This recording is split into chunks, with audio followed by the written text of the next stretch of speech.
Alright, what's going on, everybody?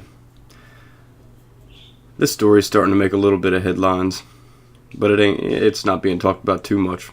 But I think it's hilarious. And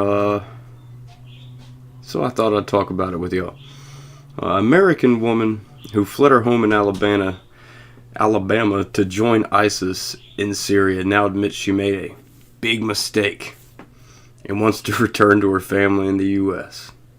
Imagine that. Imagine that.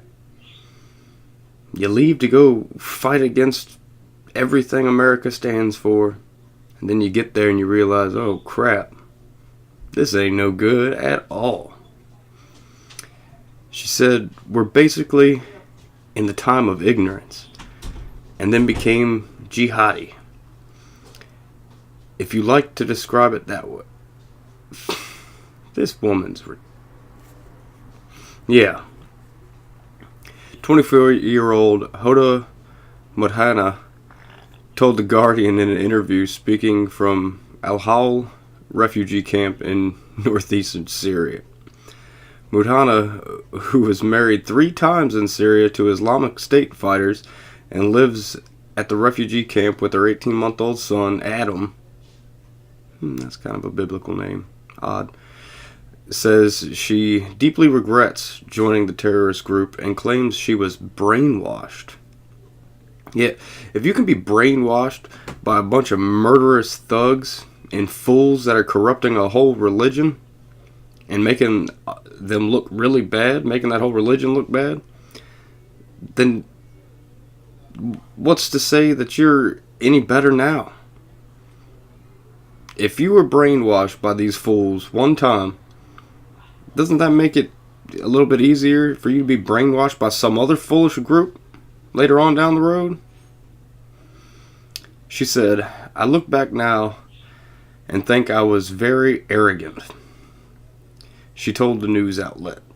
Now I'm worried about my son's future. In the end, I didn't have many friends left because the more I talked about the oppression of ISIS, the more friends I lost. I was brainwashed once, and my friends are still brainwashed. Don't sound like good friends to me. I don't think they were your friends at all. See, with a lot of these people that go from Western countries to go join ISIS, they don't realize how these people are. You know, people like ISIS and everything, they are master manipulators. That's their goal, is to manipulate the way you think. That's the only thing they're apparently good at. Because they can't fight and do all that worth of crap. I mean, they just... Watch any videos of ISIS fighters, they look ridiculous. But, yeah. Muthana left her home in Hoover, Alabama in 2014 in order to join the terror group. The following year she tweeted, "You have much to do while you live under our greatest enemy, America. Enough of your sleeping. Go on drive-bys and spill all of their blood, or rent a big truck and drive them all over. Veterans, Patriot, Memorial, etc. Day parades. Go on drive-bys, plus spill all of their blood, or rent a big truck and drive all over them. Kill them." That's one of her quotes in one of her little tweets. And she wants to come back. After saying stuff like that, you can go fudge yourself. We would be retarded to take you back. There's plenty of countries the countries in Europe that would take you are starting to dwindle themselves because they're realizing that mass immigration and immigration of people that have dealt with ISIS. You might be able to go to Canada still. Justin Trudeau's in some pretty hot water right now, but I think he's still in control. He'll take you. He takes anybody. He doesn't care. She also used her now suspended Twitter account to lament that there are so many Aussies and Brits here. But where are the Americans? Wake up, you cowards. That's because most people that have come from those areas, the Middle Eastern areas, they came here to actually leave the treachery. Yeah. They don't like being there. That's why they came here. There's a few. I mean, I'm sure a few bad eggs always get in. But for the most part, they say, hey, America's really not that bad. They let me do my own thing. They let us practice our religion as long as we're not doing nothing stupid and practicing a radicalized version. You're good. You want to be a Muslim? God bless you. No worries. It's just the crazy, radicalized people that we don't like.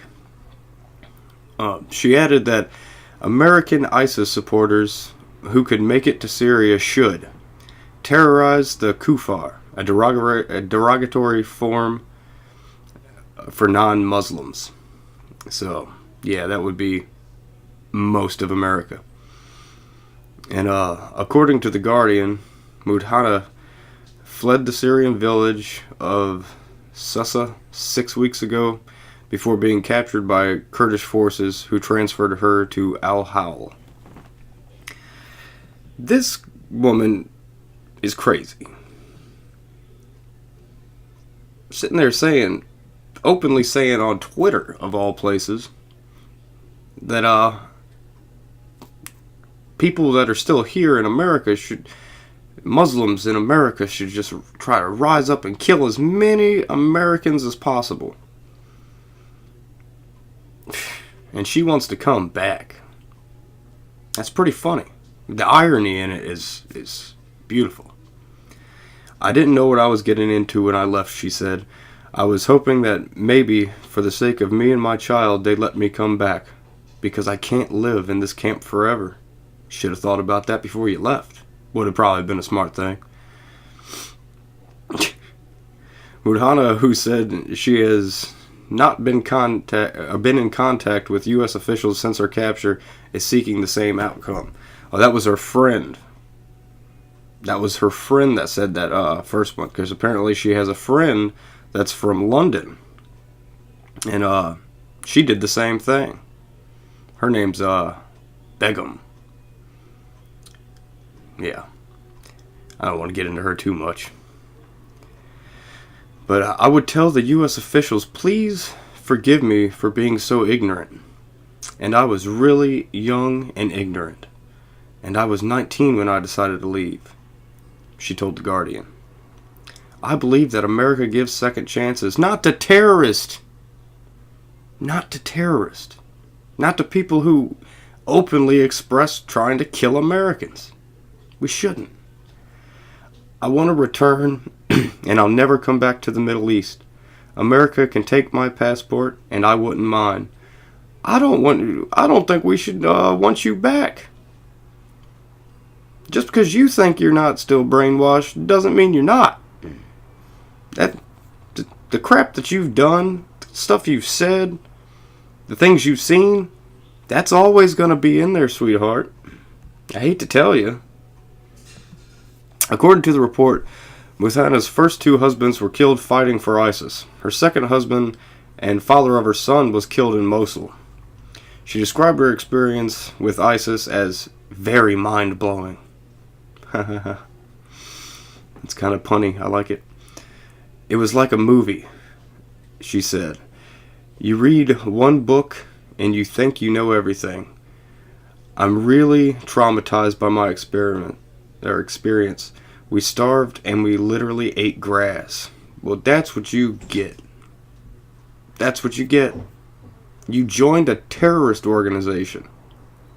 We have people over there. Australians have people over there fighting. Canada, they did. I don't know if they still do. Britain's got people over there fighting and being killed by ISIS. I mean, the numbers of what we've done compared to what they've done are vastly different. We've tore ISIS. ISIS is almost done now. They have like a little square mile of a town left in Syria. And they're, right now, as of today, I want to say I heard that they're begging for us to stop bombing and shelling them and to let them go. No, that's not how it works. Terrorists deserve to be terrorized by real militaries with real skills. But yeah, this is kind of a funny story, and it's a good lesson to be learned.